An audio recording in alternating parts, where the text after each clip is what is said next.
이게 지금 다들 골똘히 지금 제가 박사님들 다 봤는데 본인의 대인 관계들을 다 떠올린다는 게 제가 지금 다 보이거든요. 내가 당하고 있나?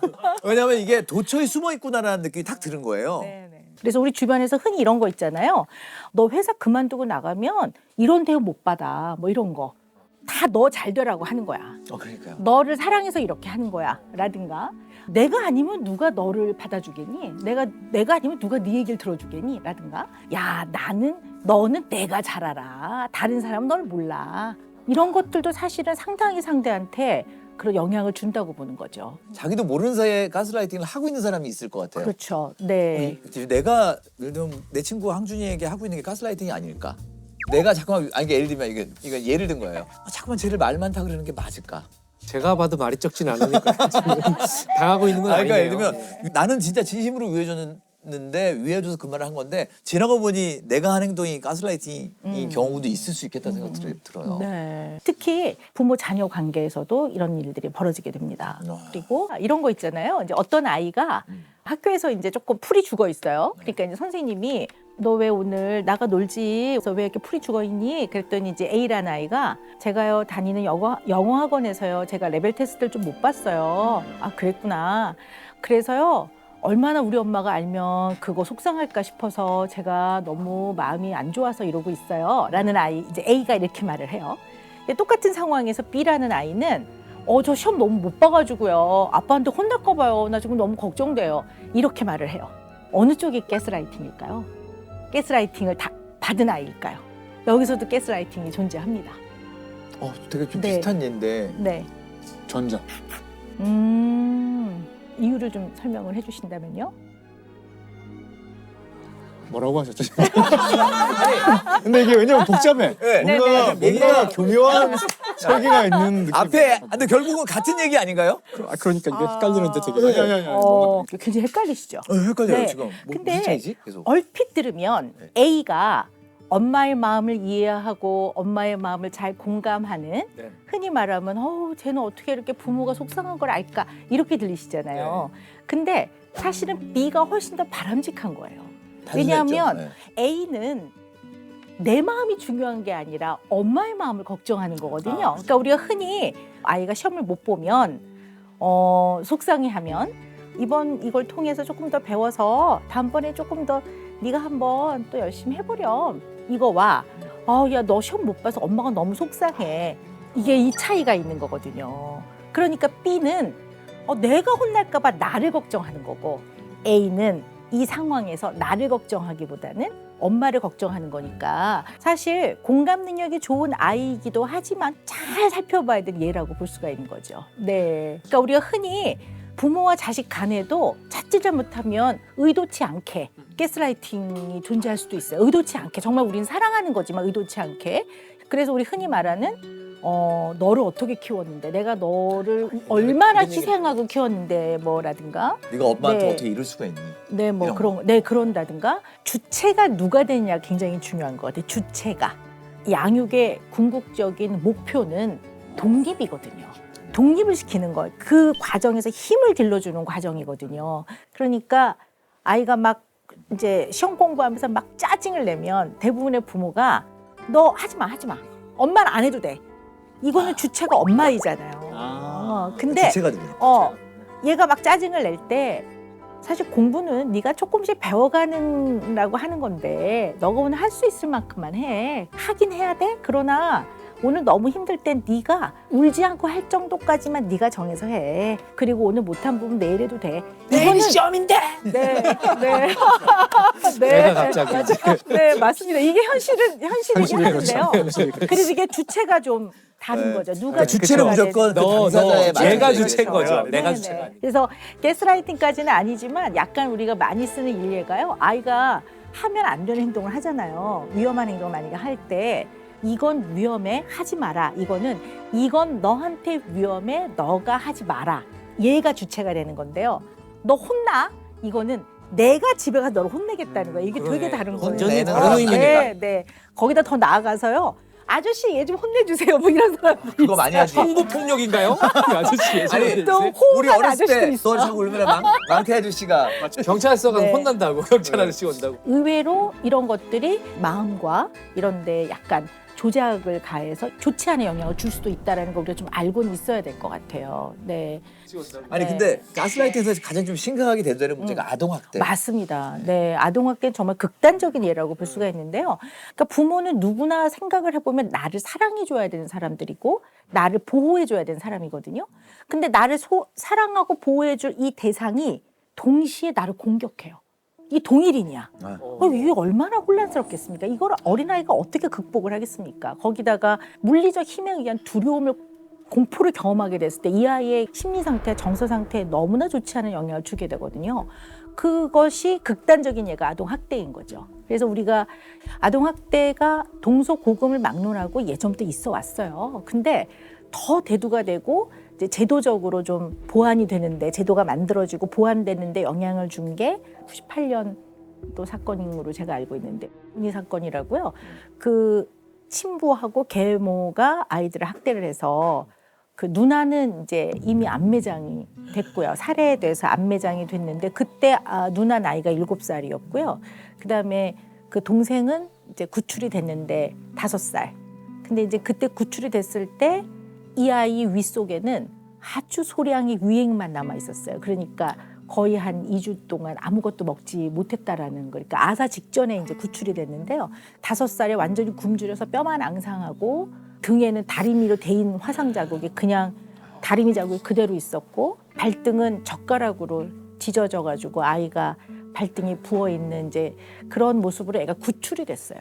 그래서 구출이 된 다음에 이제 병원에서 치료를 받고 그리고 위탁 가정에 이제 가게 됐는데 거기서 이제 굉장히 어려움이 많았던 거죠. 왜냐하면 본인이 그 생애 처음으로 만난 타인인 부모가 자기를 학대를 했는데 이 세상을 어떻게 믿으며 이 아이가 어떤 마음으로 살았을까 하는 거는 생각만 해보면 이해할 수 있을 것 같습니다. 얼마나 공포스럽고 두려웠을까. 그리고 누구와 가까운 관계를 맺는 것이 얼마나 어려웠을까. 이제 이런 것들을 생각해 볼 수 있는데요. 그래서 위탁 가정을 좀 전전하다가 어려움이 너무 많아서 이 아동학대를 겪은 아이들이 지내는 쉼터가 있어요. 그래서 쉼터에서 이제 지내면서 이제 치료를 시작을 하게 됐고요.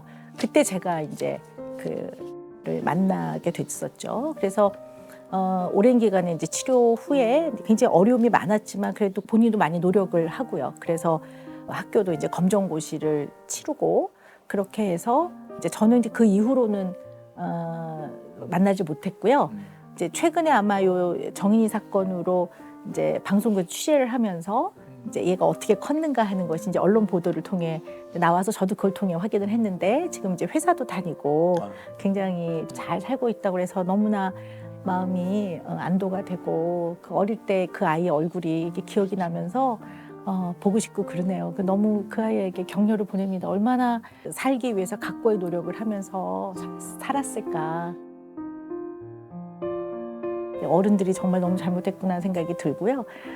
네. 학대 당한 아이의 후에 잘 자라라는 이야기도 좀 다 들려왔으면 좋겠어요. 네, 네. 보통 사건 이후에 당연히 이제 사망한 사건이나 이런 경우에는 이제 그렇게 해서 가슴 아픈 상태로 끝이 났지만 사실 생존하는 아이들, 살아남은 아이들이 어떻게 살아가고 있나를 이렇게 한번 알게 되는 건 되게 중요하다는 생각이 듭니다. 네.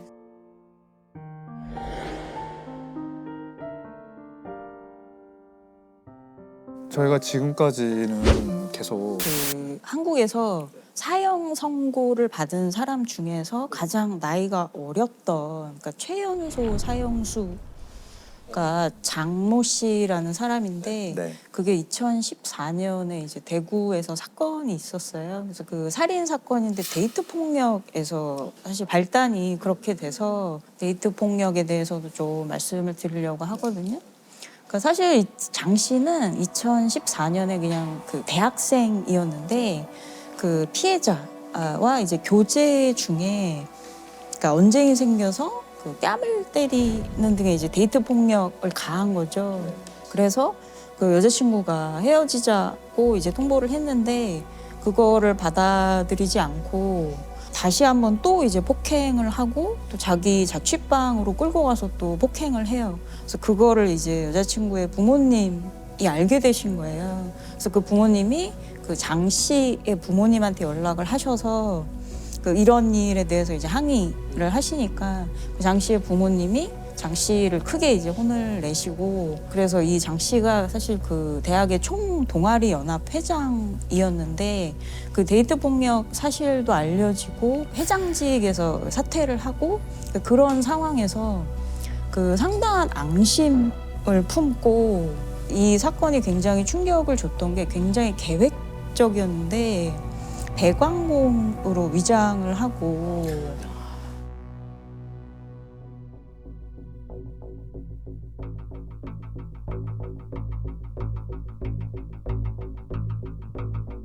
그래서 실제로 도구도 굉장히 철저하게 뭐 칼이나 이런 흉기도 챙기고 그리고 수첩에 어떤 준비를 했냐면 가정 방문할 때 그 대사를 적어놨어요.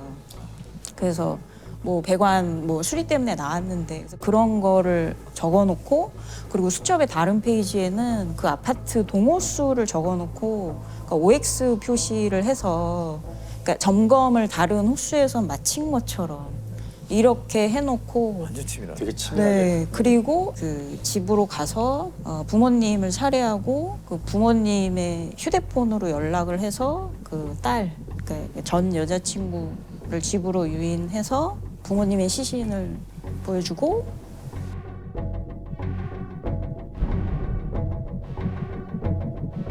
성폭력도 저지르고 9시간 동안 이제 여자친구를 감금했다가 피해자분이 4층 아파트에서 이렇게 뛰어내리셔서 그 경비원이 다행히 발견을 하셔서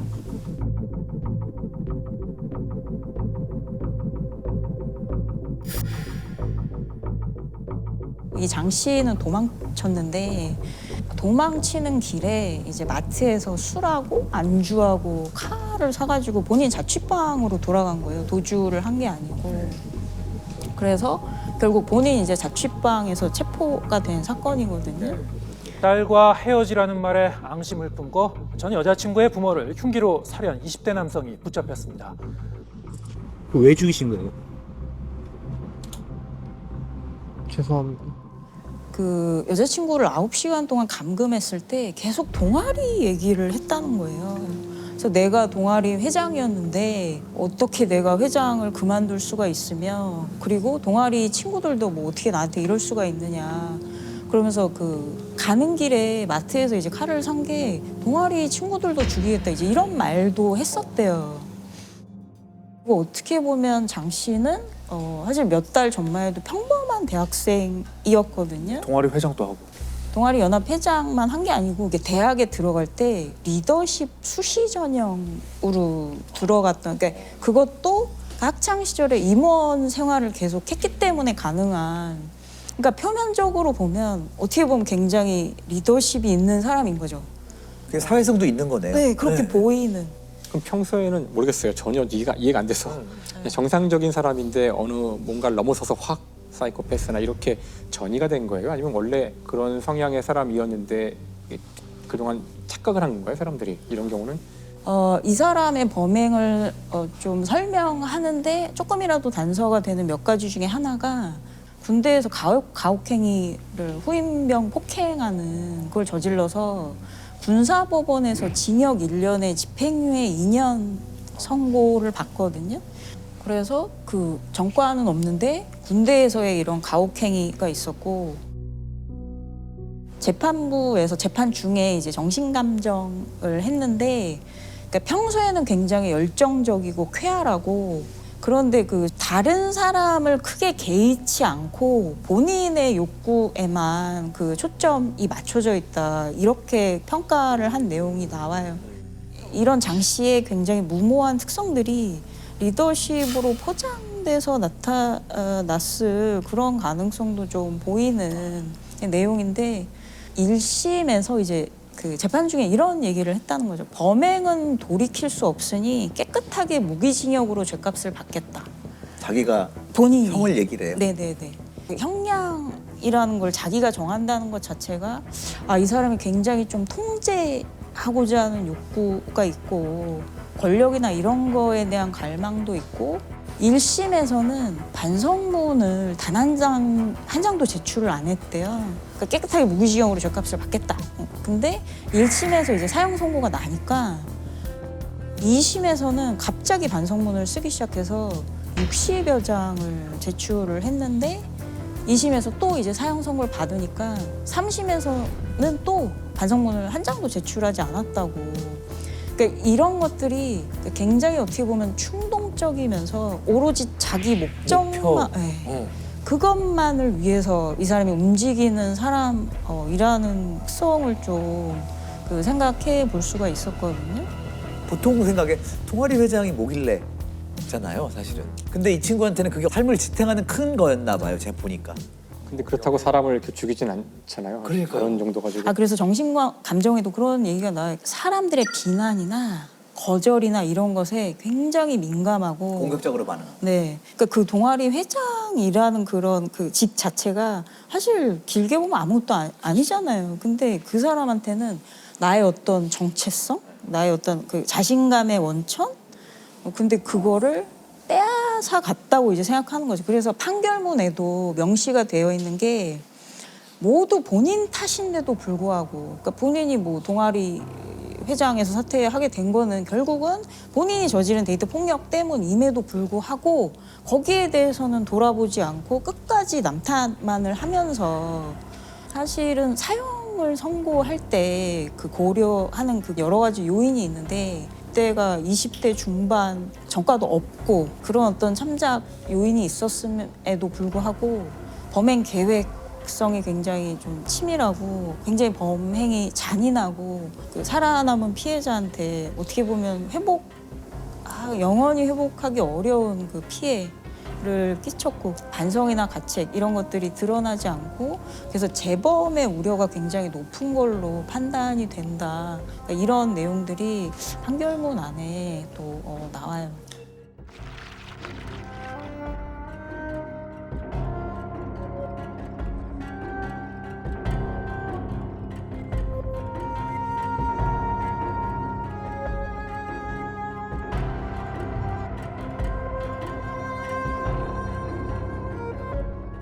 저는 장 씨가 무기징역을 자기 입으로 말한 게 본인의 양형에는 아주 큰 실수가 아닌가. 아니 저는 무기징역이라는 얘기는 살고 싶다는 얘기처럼 들렸거든요. 그렇죠. 언젠간 나가겠다. 우리가 아는 이제 그 무기징역을 받으면은 사실은 중간에 뭐 모범수로 뭐 생활을 하거나 이러면 가석방. 네, 가석방이 되고 막 이런 일들이 있기 때문에 사실은 우리 우리가 계산된 생각하는 얘기처럼 들렸어요. 무기징역이라는 저도. 게. 그죠? 무기징역을 받아도 한 20년 안팎에 있으면 또 나가는 분들도 꽤 있어요. 그러니까 이제 그 계산한 거죠. 그러니까 이제 우리가 사형 집행 안 한 지가 벌써 20년 넘었거든요. 그래서 선고도 잘 안 해요. 진짜 어지간해서는 자백을 했다고 그러면 그 잘 안 하거든요. 나이도 어리고. 근데 그럼에도 불구하고 했단 말이에요. 굉장히 이례적인 거죠. 그 4층에서 떨어졌잖아요. 4층에서. 그래서 뛰어내렸는데 살기 위해서. 네. 그 떨어진 사람을 그때 경비원이 발견해서 그렇지 맞아. 아니면 다시 끌고 가서 또 죽일 수 있었다는 거, 또 때릴 수 있었다는 거예요. 근데 사실은 이 경우는 데이트 폭력 중에서도 사실 아주 극단적이고 잔인한 데이트 폭력에도 이제 여러 가지 유형이 있지만 뭐 신체적 폭력, 뭐 성적 폭력도 있고 이제 정서적 폭력, 언어 폭력, 욕설 이제 여러 가지가 있는데 자존감이 굉장히 낮고 이제 상대의 눈치를 많이 보는 이런 사람들에게서 많이 나타나는 어떤 데이트 폭력의 형태 중에 하나가 통제 행동이라고 부르는 것이거든요. 뭐 상대방의 메시지나 아니면 SNS를 체크하거나 옷차림을 간섭하거나 이런 여러 가지 사실 행동들이 있는데 그러니까 이런 식으로 하나하나 뭔가 본인의 뜻대로 통제하려는 그 행동들이 쌓이면 이런 것들이 결국 신체적, 정서적 그 성적 폭력의 어떤 그 지표가 될 수 있거든요. 이 상대방이 본인 뜻대로 안 될 때 이제 폭력을 저지르는 그러니까 이런 케이스들이 많아서 이게 데이트 폭력이 어떻게 보면 좀 너무나 오랫동안 있어왔던 일들인데 얘기가 된 지가 그렇게 오래되지가 네, 않아요. 얼마 안 됐어요. 정말로.